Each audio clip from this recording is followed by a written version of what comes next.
Hello' everyone, আশা কৰোঁ সকলো ভালে আছে। আজি বহুদিনৰ মূৰত আপোনালোকক সকলোলৈ এটা মিনি ব্লগ লৈ আহিছোঁ। আজি আমি আহিছোঁ নাৰায়ণপুৰত নিৰ্মাণ কৰি থকা শ্ৰী শ্ৰী মাধৱদেৱৰ কলাক্ষেত্ৰলৈ। অৱশ্যে আমি ভাবিছিলোঁ নিৰ্মাণৰ কাম সম্পূৰ্ণ হ'ল বুলি, কিন্তু ইয়াৰ কাম এতিয়াও চলি আছে। ঘৰৰ পৰা ওলাওঁতে বতৰটো ঠাণ্ডা, একদম ডাৱৰীয়া আছিল। ইয়াত আহি পাই অৱস্থাটো দেখিছেনে? গৰমত থাকিব নোৱাৰি ছাঁ বিচাৰি ফুৰিছোঁ।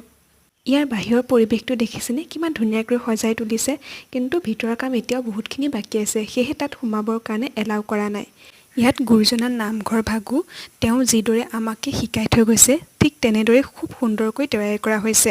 তাৰ লগতে সৰু সৰু শিশুসকলে খেলিবৰ বাবে শিশু উদ্যান, অতিথিশালা, ৰেষ্টুৰেণ্ট আদি সকলোসমূহ খুব সুন্দৰকৈ তৈয়াৰ কৰা হৈছে। মোৰ কিন্তু ইয়ালৈ আহি ইয়াৰ পৰিৱেশটো চাই মনটো খুবেই ভাল লাগিলে।